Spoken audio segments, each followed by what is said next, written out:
प्यारे दोस्तों, आज हम लोग बहुपद प्रश्नावली 2.1 की ओर चलेंगे। उससे पहले आपको हम आज एक शेर सुनाना चाहते हैं। आपके अंदर छुपे मैथ्स को खाक कर दूं, आपके अंदर छुपे मैथ्स को के डर को खाक कर दूं, वरना खुद को जला के राख कर दूं। उसी के साथ हम बहुपद पर आते हैं। आखिर बहुपद है क्या? बहुपद एक बेहद आसान चैप्टर है जो 10वीं में है। जितने भी चैप्टर है उसमें बहुपद आसान से आसान में। बहुपद के बारे में हमको 9th से ही पढ़ना है कि बहुपद क्या है। बहुपद आप जानते हैं कि बहुपद क्या है। अभी हम क्या करेंगे कि इसको 3-4 पॉइंटों में समझेंगे कि बहुपद कौन हो सकता है और कौन नहीं होता है। और यह कहीं ना कहीं ऑब्जेक्टिव के माध्यम से बहुत ज़्यादा बच्चों में ज़रूरत होता है कि कौन सा बहुपद है। जैसे कई ऑब्जेक्टिव प्रश्न आते हैं जिसका बच्चों को बताना पड़ता है। आइए, पहला पॉइंट ये कह रहा है इसका कि बहुपद ओ होगा, बहुपद ओ होगा जिसका पावर ऋणात्मक न हो, ऋणात्मक नहीं हो। इसका मतलब क्या हुआ? इसका मतलब हम लोग समझेंगे कि जैसे x पर पावर -2 + 2x + 4, ये बहुपद नहीं होगा।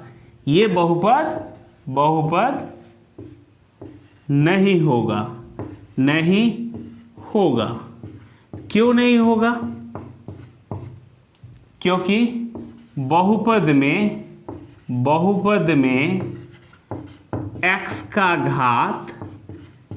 का घात को हम लिखेंगे पावर ऋणात्मक है।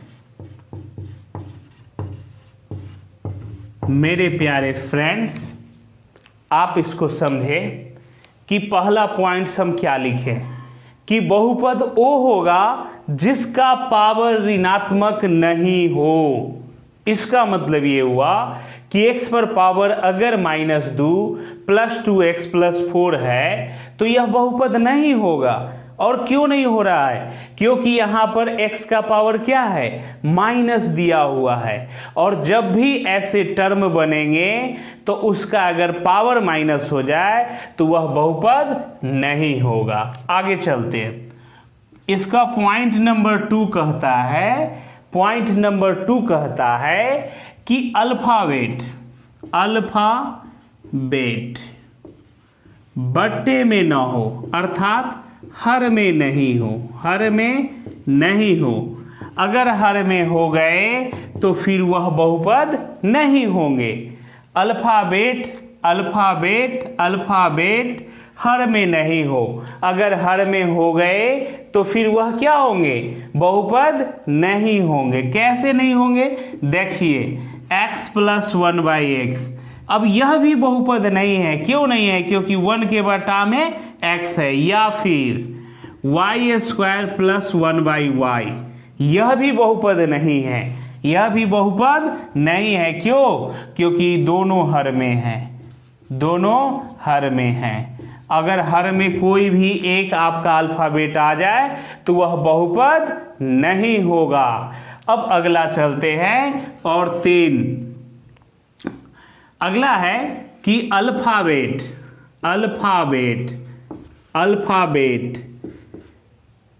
का पावर आधा नहीं हो। अर्थात मतलब इसका दूसरा हम क्या लिख सकते हैं? दूसरा लिखेंगे कि अर्थात रूट में नहीं हो। क्या चीज में नहीं हो? रूट में नहीं हो। मेरे प्यारे दोस्त, आप समझेंगे कि अल्फाबेट का पावर आधा का मतलब होता है रूट। और कोई में भी अल्फाबेट पर यदि पावर खास करके रूट हो जाए तो वह बहुपद नहीं होगा। एग्जाम्पल के तौर पर समझें कि 2x प्लस 2√x प्लस 3, ये देखा जाए यह बहुपद नहीं है। क्यों नहीं है? क्योंकि यह x पर रूट चढ़ा हुआ है। रूट, यह रूट ही इस बहुपद को होने से बिगाड़ रहा है। क्लियर?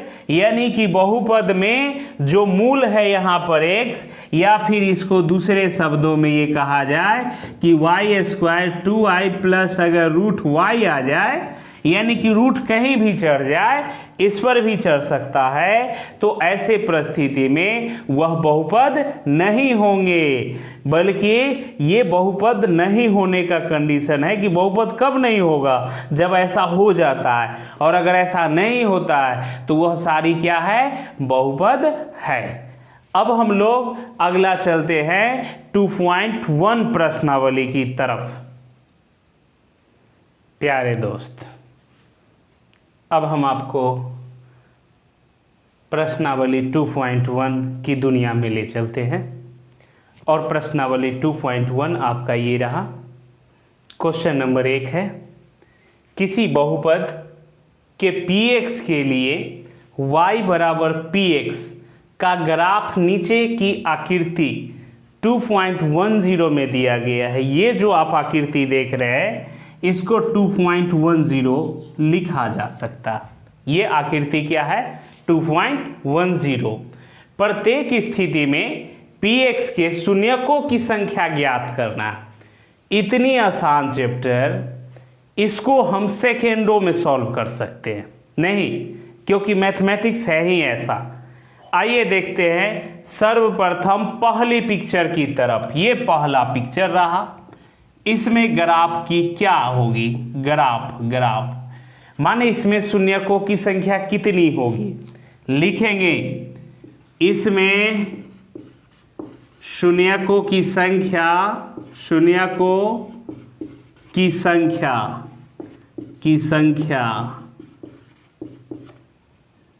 शून्य है। क्या है? शून्य है। प्यारे दोस्त, समझ गए? आइए देखते हैं। देखो यहां पर होता क्या है कि जो x एक्सिस जो दिख रहा है, x डैश जो दिख रहा है, इस पर यह रेखा एक बार भी टच नहीं किया, इसीलिए इसमें शून्यकों की संख्या क्या हो गए? शून्य हो गए। अब इस पर टच करता तो ना, ये बॉर्डर लाइन जो है इस पर जितनी बार टच करेगा उतनी बार शून्यकों की संख्या होगी। ठीक है, आगे चलते क्वेश्चन नंबर 2 की ओर। ये आपका है क्वेश्चन नंबर 2।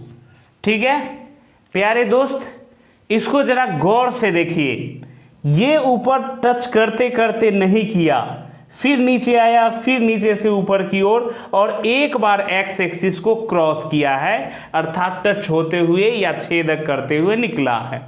तो इसमें शून्यकों की संख्या, इसमें शून्यकों की संख्या, इसमें शून्यकों की संख्या, शून्यकों की संख्या कितनी होगी? एक होगी। क्यों एक होगी? क्योंकि यहाँ एक्स एक्सिस पर एक बार ही कटान अर्थात टच करने का या निकलने का प्रयास किया है। जो एक्स एक्सिस को टच करेगा जितनी बार, उतनी बार शून्यकों की संख्या होगी। अब क्वेश्चन नंबर 3 की ओर चलते हैं।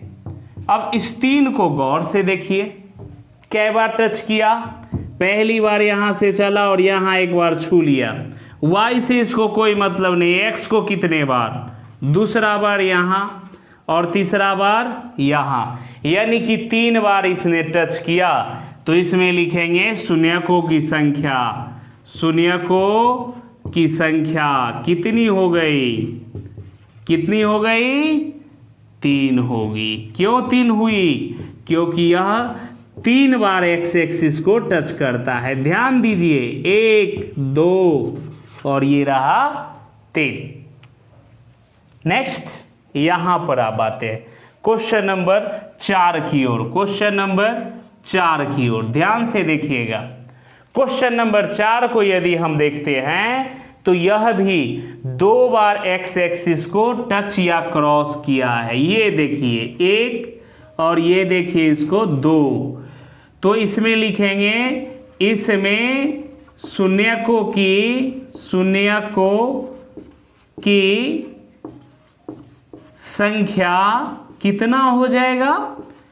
1 2 यानी 2 है। ठीक है, अब आगे क्वेश्चन नंबर 5 की ओर चलते हैं। क्वेश्चन नंबर ये रहा 5, इसका सॉल्यूशन हम लोग देखेंगे। प्यारे दोस्त, इसको देखिए, एक बार टच किया, दूसरी बार इसको क्रॉस किया है, तीसरी बार भी क्रॉस किया, उसके बाद का एक बार और चक्कर लगा लेते हैं और 4 बार क्रॉस करने का काम किया है। यानी अगर इसको काउंट करोगे तो 1 2 3 4 यानी 4 टाइम यह एक्स एक्सिस को क्रॉस करने का काम किया। इसीलिए लिखेंगे कि इसमें शून्यकों की संख्या कितना हुआ? संख्या 4 है। नेक्स्ट चले, आगे चलते हैं। अब यहां पर देखो दोस्त कि पहली बार यहां टच या क्रॉस किया है, दूसरी बार इसको टच कर लिया, यानी एक्स पर टच करे या क्रॉस करे वही शून्यकों की संख्या है। यहां भी देखो एक बार, यानी कि 1 2 3, तो इसमें शून्यकों की संख्या कितनी हो जाएगी? क्वेश्चन नंबर 6 में तो लिखेंगे कि इसमें शून्यकों की कुल संख्या कितनी हुई? 3 हुई। कोई दिक्कत? फिर से एक बार देखते हैं। हमें कहा गया है कि किसी बहुपद के px के लिए y बराबर px का ग्राफ नीचे की आकृति 2.10 में दिया गया है, यानी 6 गो ग्राफ दिया गया था। अब पूछा गया है कि प्रत्येक स्थिति में px के लिए शून्यकों की संख्या ज्ञात करना है मुझे। तो यहां पर देखेंगे कि x पर कितना बार टच किया है, क्वेश्चन नंबर 1। तो क्वेश्चन नंबर 1 जो है x को एक बार भी टच नहीं किया, इसीलिए इसमें शून्यकों की संख्या क्या है? 0 है। आगे क्वेश्चन नंबर 2 में देखते हैं। क्वेश्चन नंबर 2 में देखेंगे तो ये नीचे से होते हुए पहले y को काटा, तो y को काटे टच करे उससे कोई मतलब नहीं, इसको मतलब सिर्फ x से है। तो यहां पर देखेंगे तो x को कितना बार टच किया है? 1 बार, इसीलिए इसकी शून्यकों की संख्या केवल 1 है। आगे चलते हैं, इसमें ध्यान दिया जाए शून्यकों की संख्या। देखो भाई, यहां से जो चला है, पहली बार टच किया, दूसरी बार यहां और तीसरी बार, इसीलिए इसमें शून्यकों की संख्या कितनी हो गई? 3 हो गई। अब आगे आते हैं यहां क्वेश्चन नंबर 4 की ओर। तो देख लीजिए कि एक बार यहां काटा है और दूसरे बार यहां, तो इसीलिए इसमें लिखा गया है कि शून्यकों की संख्या कितनी है? 2 है। नेक्स्ट, अब अगला हम चलते हैं तो क्वेश्चन नंबर 5। क्वेश्चन नंबर 5 को गौर कीजिए। पहली बार, दूसरी बार, तीसरी बार और चौथी बार, यानी कुल 4 बार एक्स एक्सिस को टच या क्रॉस किया है, इसीलिए इसमें शून्यकों की संख्या 4 हो गई। अगली क्वेश्चन की तरफ चलेंगे तो क्वेश्चन नंबर 6 में यह पहली बार यहाँ क्रॉस, दूसरा बार टच, तीसरा बार टच, और इस तरह से इसमें शून्यकों की कुल संख्या कितने हो गए? 3। तो यही थे 2.1 थे, और आप इसको समझ पाए और हम इसको समझाने में सफल हुए कि नहीं, इसको आप कमेंट में ज़रूर लिखें। और यदि ये हमने जो समझाएं आपको ना, अगर आपको समझ में आ गया हो तो मैजिक मैथ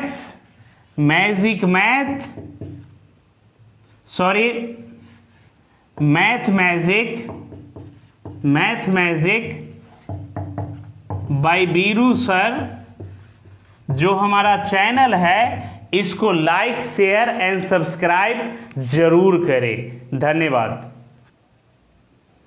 प्यारे दोस्त, अब हम लोग बहुपद के कुछ प्रकार के बारे में जान लेते हैं। बहुपद के प्रकार, यहाँ पर बहुपद के कई प्रकार होते हैं, लेकिन हम यहाँ पर सिर्फ 3 से 4 प्रकारों के बारे में जानेंगे। सिर्फ 3 से 4 जो हमारी एनसीईआरटी बुक या फिर हमें जो बोर्ड रिक्वायर्ड करता है। आइए देखते हैं पहला क्या है। पहला है रैखिक बहुपद। रैखिक बहुपद, इसको इंग्लिश में कहते हैं लीनियर पॉलिनोमियल। लीनियर पॉलिनोमियल, इसका डिफिनीशन देखेंगे मेरे प्यारे दोस्त। वैसा बहुपद जिसमें घातों की संख्या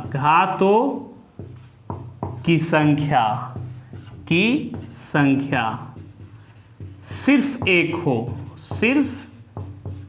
हो,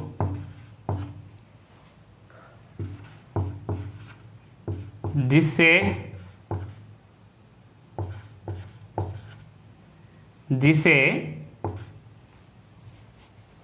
रैखिक बहुपद कहते हैं। रैखिक या एक घातीय, इसी का दूसरा नाम दे सकते हैं एक घातीय बहुपद कहते हैं।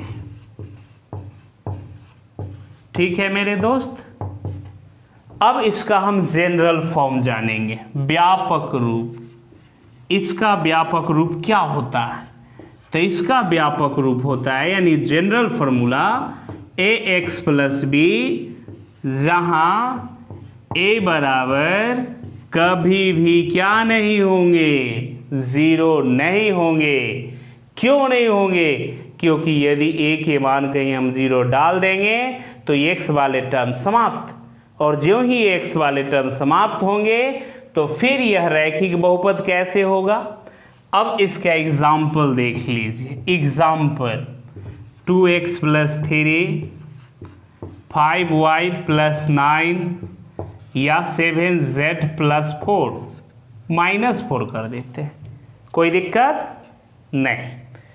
यहाँ पर फिर से देखिए कि इसका व्यापक रूप जो है ax + b है, जहाँ a का वैल्यू किसी भी परिस्थिति में 0 नहीं करनी है। बेशक आप b का वैल्यू 0 कर दो, उससे कोई मतलब नहीं है। एग्जाम्पल इसका है 2x + 3 या 5y + 9 या फिर 7z - 4। अब हम लोग दूसरे बहुपद की ओर चलते हैं। दूसरा बहुपद का नाम है आपका द्विघात बहुपद। द्विघात बहुपद, द्विघात बहुपद को आप देखेंगे वैसा बहुपद जिसमें घातों की संख्या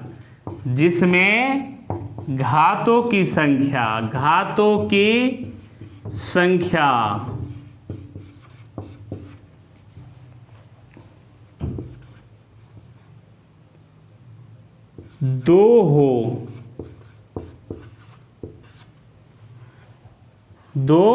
हो, उसे द्विघात बहुपद कहते हैं। द्विघात बहुपद कहते हैं। द्वि का मतलब डबल माने 2, घात माने पावर। वैसा बहुपद जिसका सिर्फ 2 घात हो। आइए देखते हैं इसका व्यापक रूप। व्यापक रूप क्या होगा? व्यापक रूप का मतलब जनरल फॉर्म। जनरल फॉर्म इसका हो जाएगा ax² + bx + c। यहाँ भी एक कंडीशन होगा कि जहाँ a का वैल्यू क्या नहीं होनी चाहिए, 0 नहीं होनी चाहिए। क्यों नहीं होनी चाहिए? क्योंकि यदि ये 0 हो गए तो स्क्वायर को समाप्त कर देंगे, तो फिर यह एक घातीय या रैखिक बहुपद बन जाएगा। और यहाँ क्या चीज़ का है, द्विघात बहुपद का जनरल फॉर्म है। क्लियर। एग्जाम्पल देखेंगे आप।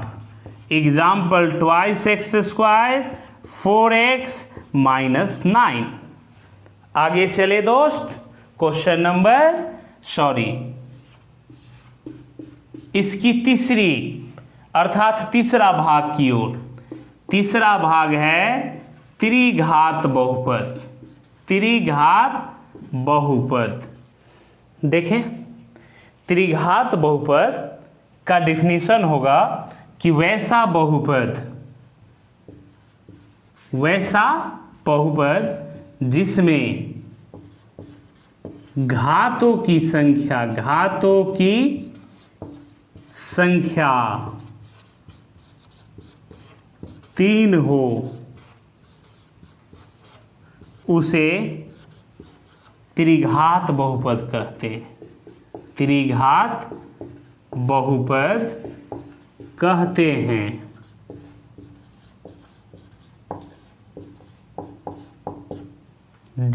इसका व्यापक रूप पहले देख लेते हैं। व्यापक रूप का मतलब general formula ax³ bx² cx + d। यहाँ भी वही कंडीशन है कि a = 0 नहीं होनी चाहिए। एग्जाम्पल में 3x³ 4x² 4x -9। इस तरह से ये आप जान पाए कि बहुपद मुख्यतः 3 प्रकार के होते हैं।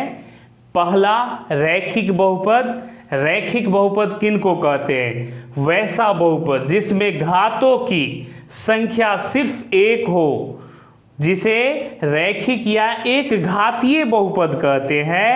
और इसका व्यापक रूप ax + b, जहां a = 0 नहीं हो। इसमें b 0 हो सकता है, a 0 नहीं होना चाहिए। क्यों नहीं होना चाहिए? क्योंकि अगर 0 हो गए तो इसको भी 0 बनाएगा, तो फिर इस पर पावर ही कुछ नहीं बचेगा, यानी x समाप्त। तो वह रैखिक रहेगा कैसे? और इसका एग्जाम्पल इस प्रकार से होगा 2x + 3 5y + 9 या फिर 7z - 4। यहाँ पर ध्यान दीजिएगा, 3 नहीं भी हो सकता है, 9 नहीं भी हो सकता है, यानी अंक भी होना जरूरत इसमें नहीं है, लेकिन x y z जो उसके टर्म है उसको होना बहुत ज़रूरत है। आगे चलते हैं। द्विघात नामे से स्पष्ट है। द्वि माने 2, घात माने पावर। वैसा बहुपद जिसमें घातों की संख्या कितना होना चाहिए? 2 मैक्सिमम होना चाहिए। तो 2 होगा तो उसका व्यापक रूप क्या होगा? व्यापक रूप होगा ax² यानी पावर 2 + bx + c। यहाँ भी a का वैल्यू 0 हम लोग नहीं डाल सकते। क्यों नहीं डालेंगे? क्योंकि यदि 0 इसमें डाल दिए तो यह 0 हो जाएगा, तो फिर पावर 2 बचेंगे नहीं, और पावर 2 होंगे तभी द्विघात होंगे। इसका एग्जाम्पल देखिए कि इसका एग्जाम्पल 2x² + 4x -9 है। नेक्स्ट चलते हैं ये त्रिघात बहुपद की ओर। जैसा कि पहले डिफिनीशन है उसी तरह से इसका भी है कि वैसा बहुपद जिसमें घातों की संख्या 3 हो उसे त्रिघात बहुपद कहते हैं। और इसका व्यापक रूप ax³ + bx² + cx + d है। यहाँ भी वही कंडीशन कि a = 0 नहीं होना चाहिए।